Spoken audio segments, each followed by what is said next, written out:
नमस्कार दोस्तों, Ashok active Bhojpuri channel में आपका स्वागत है। सबसे बड़ी दिनेश लाल का फिल्म आ रहा है, जो फिल्म का नाम है मेरा हस्बैंड की शादी है।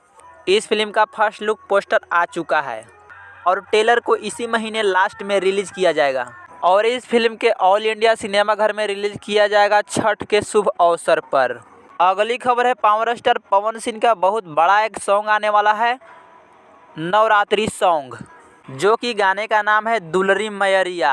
इस गाना को आज ही रिलीज होने वाला था, बस कोई कारण आज रिलीज नहीं हो पाया, लेकिन कल वेब म्यूजिक यूट्यूब चैनल से गाना आ जाएगा।